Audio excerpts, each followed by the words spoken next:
Bonjour à tous. Samedi 11 décembre. Il y a un petit moment que j'étais pas venue.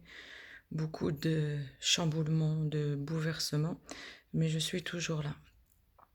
Merci à tous pour avoir regardé, pour avoir mis les liens. Pardon, j'ai déjà très mal.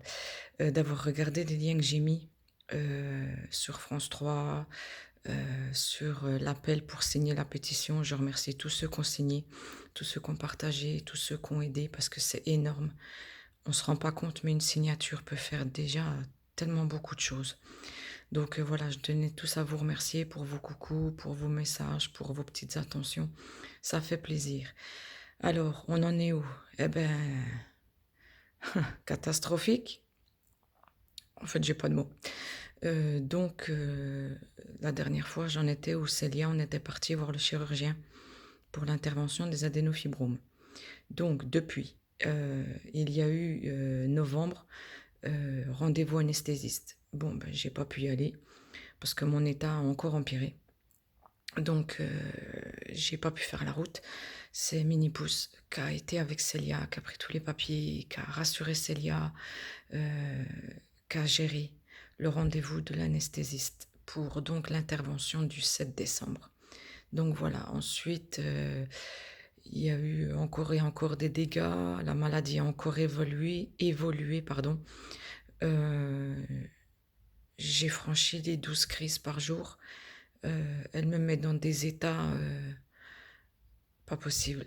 Elle me laisse sur le carreau encore plus que d'habitude. J'oublie de plus en plus de choses, je me tape de plus en plus dans les murs. Quand les crises arrivent, je dépasse les 10, 11 ou 12, là, ben, je gère plus rien. Je me tape, j'avais un bleu il y a pas longtemps, juste là, je m'étais mis un coup. Je m'arrache les cheveux, j'ai recassé ma dent. La douleur est d'une violence indescriptible. J'arrive plus à respirer, je suffoque.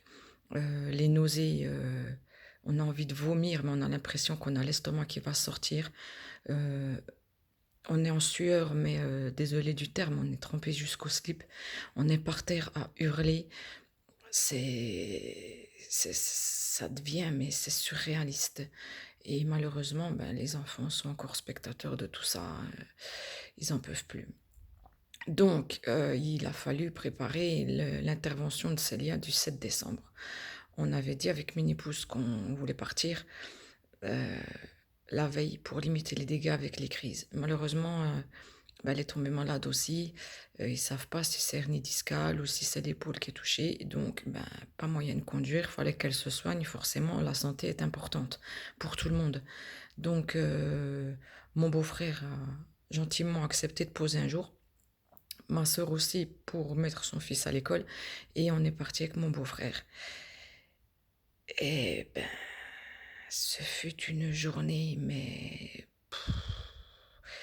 j'ai dépassé mes limites au-delà de ce que je pouvais. Donc l'intervention de Célia était le 7 décembre.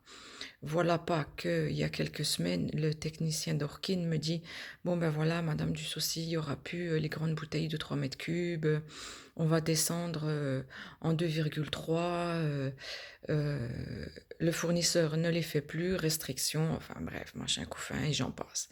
Et là, je dis c'est pas possible, il y a déjà eu plusieurs fois où j'ai dû serrer les dents en attendant qu'il arrive. C'est pas de sa faute.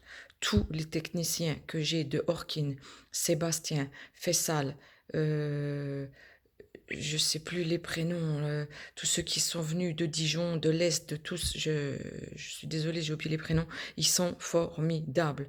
Là, c'est la direction, c'est rentrer dans des cases, c'est nous casser la tête. Oui, mais pour la sécurité, oui, mais pour ça, vous pouvez pas avoir ça. Non, non, non, non, non. À un moment donné, il faut s'adapter à la pathologie de la personne. À un moment donné, il faut arrêter de nous rentrer dans des putains de cases. Parce qu'après, c'est nous qu'on paye les pots cassés. Donc de là, ben, on n'a pas réussi à avoir d'avance. Forcément, à 10, 11 crises par jour, je bouffais le stock. Tous les 2 jours, il est toujours là. Il est toujours là. Tous les 2 jours. Tous les 2 jours, y a pas, ça n'a pas changé, ça. Ça n'a pas changé. Et voilà que le dimanche, avant l'intervention de Célia, j'étais à la 10e crise, plus d'oxygène. Et on fait comment? Eh ben voilà, on fait comment? Il n'y a plus d'oxygène. Et la 10e, elle est là. Il y a Célia qui est là, parce que forcément, il y a l'intervention. Il y a mon neveu qui est là, qui a 7 ans.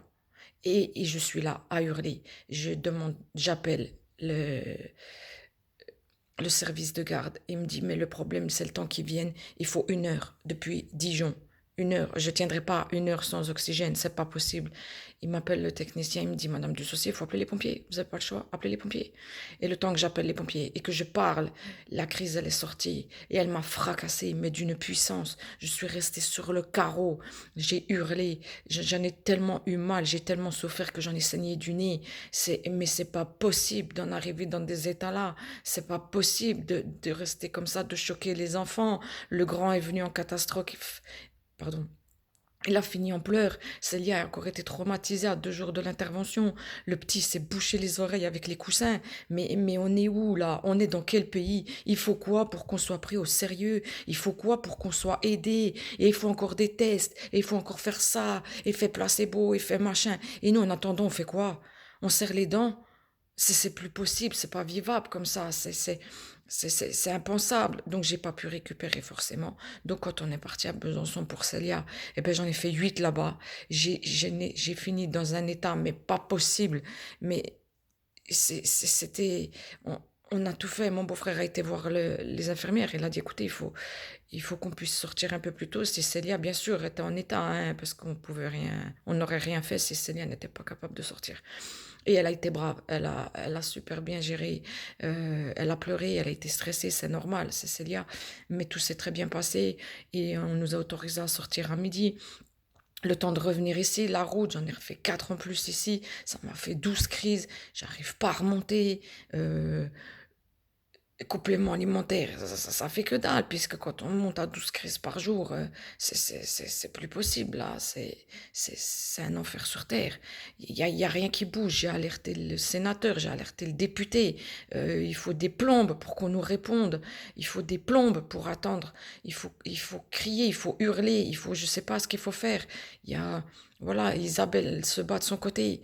Elle fait des choses et des choses et des choses. Elle laisse sa santé, elle est fatiguée, elle est épuisée et on veut toujours pas nous écouter. Oui, mais attendez, on a déjà fait les essais avec la migraine. On s'en bat les steaks de la migraine. À un moment donné, il faut arrêter. Il y a combien de pays qu'on peut eu besoin de faire d'essais pour voir la souffrance de leurs citoyens et les aider pour leur donner ces anticorps? Il y a combien de pays? C'est lamentable d'en arriver là, de laisser les gens, les enfants, spectateurs de ce merdier. Donc après, j'ai rappelé Orkin, j'ai fait un scandale. J'ai dit, vous pouvez pas me laisser comme ça. Sortez-moi de vos cases. Adaptez-vous, vous n'avez pas le choix.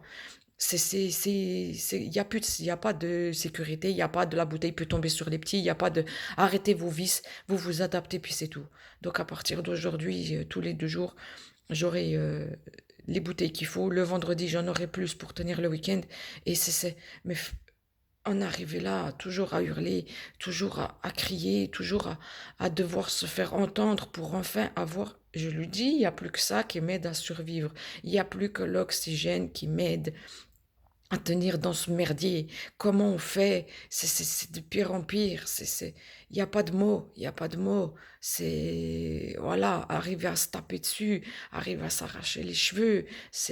Non, non, c'est pas ça la vie. C'est pas ça la vie. Donc voilà, on est toujours au même point. Il y a les fêtes qui arrivent. Je ferai pas Noël, je ferai pas Nouvel An. Je resterai toute seule. Minouche, elle va aller avec mon épouse peut-être dans la famille ou je sais pas, mais je peux pas. Je supporterai rien, donc je vais rester là et je vais attendre que le temps passe. Elle est belle la France, elle est belle la vie. Je plains tous ceux qui sont dans des états pires que le mien parce que franchement, je sais pas comment je suis encore debout. Je sais pas. C'est comme ça. Quoi qu'il en soit, le plus positif, c'est que Célia, tout a bien fonctionné. Les infirmières sont là tous les 2 jours. La cicatrisation se fait bien, elle a plus de douleur, elle arrive à dormir maintenant la nuit, elle les fait comme il faut. Et puis voilà, on enlève les fils la semaine prochaine, après elle a du repos et elle repart le 2 janvier. C'était le plus important, c'était Minouche. Après voilà, ma foi, nous on peut rien faire, on attend, et on attend, et on attend. J'ai eu une neurologue il sait plus quoi faire non plus. Il est désespéré. Il a voulu me donner un rendez-vous. J'ai pas pu y aller. J'ai dit, c'est pas la peine, docteur, j'arriverai pas jusqu'à chez vous. Donc, on va essayer. J'ai fait une cagnotte.